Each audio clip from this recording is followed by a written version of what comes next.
क्या कहता है, इफ आई शुड डाई, फिर चाहिए, if I should die, if I should die, if I should die, think only this of me, think only this of me, यदि मैं मरता हूँ ना तो मेरे बारे में सिर्फ यही सोचना, think only this of me about the death of my in this foreign field fighting for make England victory in this world war, इस वर्ल्ड वॉर में इंग्लैंड को विजयी बनाने के लिए युद्ध क्षेत्र में लड़ते हुए यदि मैं मारा जाता हूँ, जैसा कि वो मारे गए 15 में ना, क्लियर है।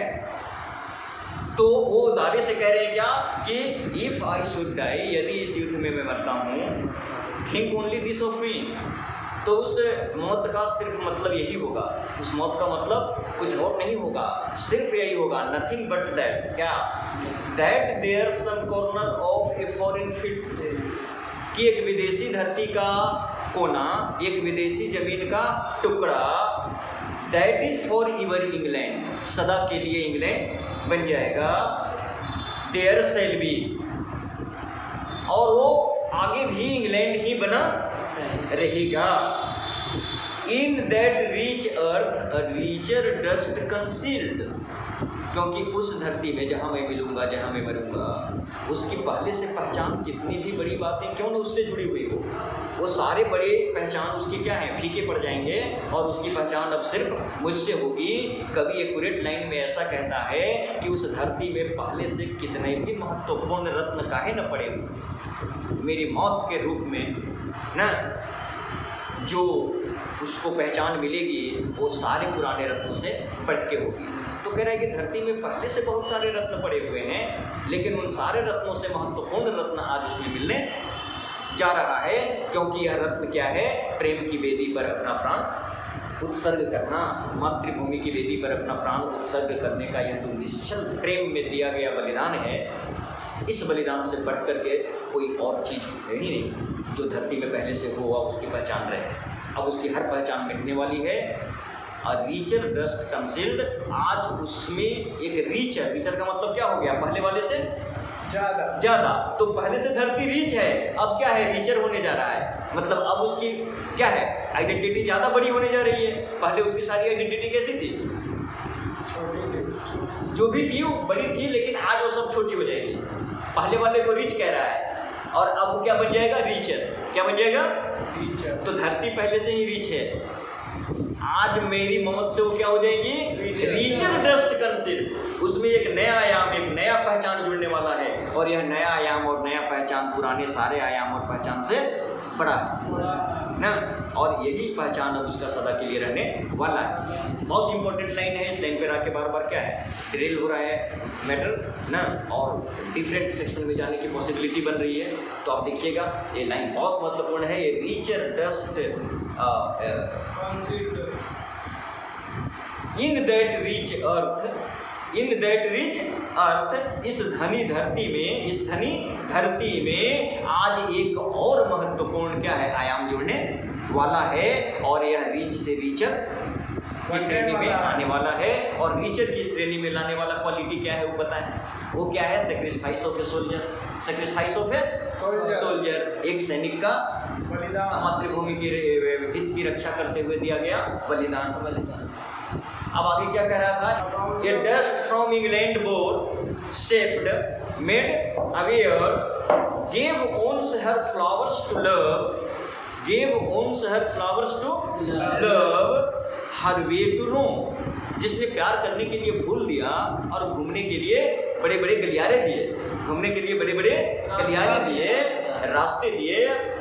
A body of England's breathing English here, कि एक एक क्षण इस जीवन का पालन कैसे हुआ है, इंग्लैंड की वायु से, इंग्लैंड की हवा से, इंग्लैंड की पानी से।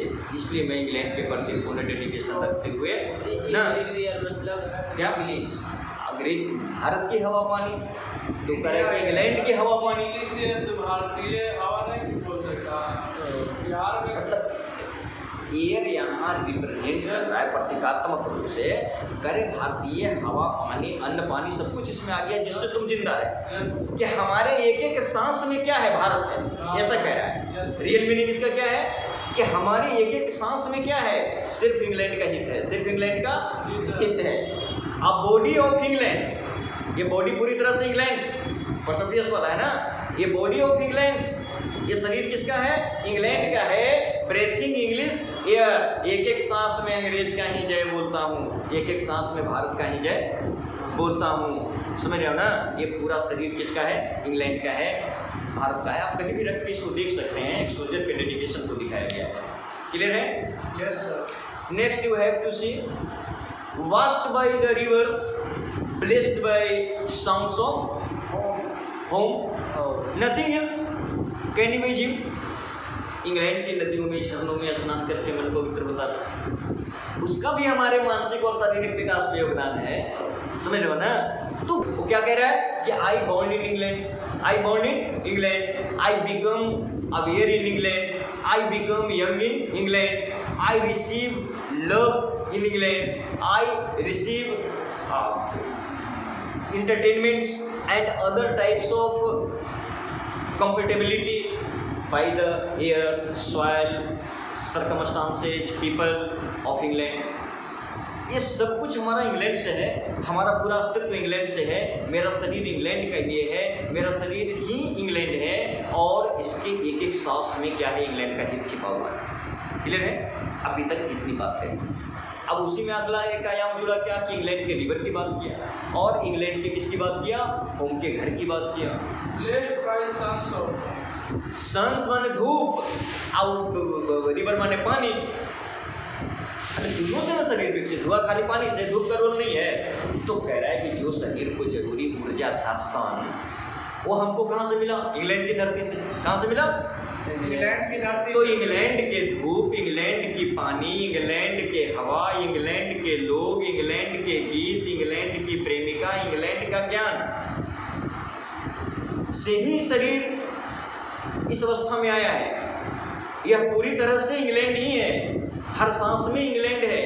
जहां मरेंगे वहां से इंग्लैंड की खुशबू आएगी। मेरे देशवासियों, चिंता मत करना, मेरी मौत का सिर्फ एक ही मतलब है, एक ही मकसद है, और वो क्या है? If I should die, think only this of me. If I should die, think only this of me, that there some corner of a foreign field that is for your England, that's be in that rich earth a richer dust concealed। Clear है? First चार line बड़ा rhythmic है और बड़ा important है। उच्चार line को समझते हैं तो बाद में तो फिर वही है, नदी, पानी, हवा, फूल, पीपल। क्या है? बैकग्राउंड क्रिएट किया जा रहा है। मेन मोटिव और मेन रिप्रेजेंटेटिव आइडिया जो है वो आ गया है पहले लाइन में। क्या गया है? बोल दो बाबू। बाद में क्या है? बैकग्राउंड क्रिएट हो रहा है कि इंग्लैंड का हवा, पानी, एग्जाम्पल्स जो फिर तरह के आ रहे हैं। क्लियर है? And think this heart all evil shed away. Tough meaning है पंकज, कोशिश करोगे इसके। एंड माने और, थिंक माने सोचना, दिस हर्ट माने यह दिल, ऑल इविल माने बुराई, सभी बुराई, सेड माने भाग जाना, अवे माने दूर। क्या कह रहा है? And think this heart all evil away, all evil said away, all evil said away. It means poet want to say that when you have to get the momentum of love towards your motherland, all type of affairs containing by heart and mind going to be said away। कि जब दिल और दिमाग में राष्ट्रवाद का नशा चढ़ता है ना, राष्ट्र प्रेम का नशा चढ़ता है ना, तो सारा प्रेम फीका हो जाता है, सारा प्रेम फीका भाग जाता है, ऐसा कह रहा है। एंड थिंक जब सोचता हूँ, दिस हार्ट, यह दिल जब सोचता है, किसके बारे में सोचता है? इंग्लैंड के बारे में। किसके बारे में? इंग्लैंड के बारे में। ऑल इविल सेड अवे, तो मेरे मन के सारे बुराई भाग जाते हैं, मन एकदम पवित्र हो जाता है, मन अपने उच्चतम शिखर पर होता है। पॉजिटिविटी, सकारात्मकता और मानवता के मानक मूल्य अपने उच्चतम शिखर पर विराजित होते हैं जब हमारे मन में राष्ट्र प्रेम की भावना जागृत होती है। आप सोचो ये कैसा प्रेम था कि भगत सिंह को जब फांसी पड़ने के टाइम आते हैं तो उसका वजन 4 पाउंड बढ़ जाता है। मौत पर विजय प्राप्त कर चुका है। किस जुनून में? राष्ट्रवाद के प्रेम में, राष्ट्रवाद के प्रेम में। क्लियर है ना? चेहरे पर सिकन तक नहीं आई। कहा जाता है कि राष्ट्रवाद का जो आकर्षण है वह अभी तक मानवता के सर्वश्रेष्ठ आकर्षण में से एक। धन का भी आकर्षण है, पद का भी आकर्षण है, परिवार का भी आकर्षण है ना, अदर बहुत सारी चीज़ों का भी आकर्षण है। और हर आकर्षण में जाकर के एक लेवल तक आप एक्सपीरियंस अनुभव करते हैं। लेकिन आप सबसे ज़्यादा ऊंचाई पर कब जाते हैं? जब आप राष्ट्रवाद की बलिवेदी पर अपने को समर्पित कर देते हैं और राष्ट्रवाद के प्रेम में जब पकने लगते हैं, तो माना गया कि मानवता ने प्रेम के सबसे उच्चतम स्वरूप को उस समय जिया जब वो राष्ट्र के बलिवेदी पर अपने को उत्सर्ग करता है या उस प्रेम का प्रदर्शन करता है। क्लियर है? तो ये कह रहा है क्या? And think this heart all evil shed away. The total and complete dedication towards your nation or motherland is able to make you purified in the most level of extent। जब आप राष्ट्रवाद के प्रति प्रेम का प्रदर्शन कर रहे होते हैं, तब आपकी मन पवित्रता के उच्चतम भावनाओं को क्या है? आप जी रही होती है। Give somewhere back the thoughts why England given her sights and sounds। देख लो, एक एक वर्ड पकड़ लो। her sights and sounds, dramas happy as her day and laughter learned of friends and gentleness। Clear? कोई कुछ नहीं है, बस जैसे हवा पानी का बात था, उधर other type of component that has going to be give contribution in the physical and mental growth of poet. तो डिफरेंट एस्पेक्ट वहाँ लाया ना, एयर, वाटर, सॉइल, सबको अलग अलग क्या है कृतज्ञता दे रहा है ना। वैसे ही यहाँ कुछ और दे रहा है, अदर अब मतलब कि सिंबॉलिक रिप्रेजेंटेशन कर रहा है इंग्लैंड के प्रति अपना डेडिकेशन के। अदर पिलर्स खड़े कर रहा है देश में कि इनसे भी हमको ये मिला, इनसे ये मिला, इनसे ये मिला, सबके प्रति मेरा मन आभारी है। क्लियर है ना? तो नेक्स्ट देखिए एग्जाम्पल क्या है? साइट्स का मतलब क्या हुआ?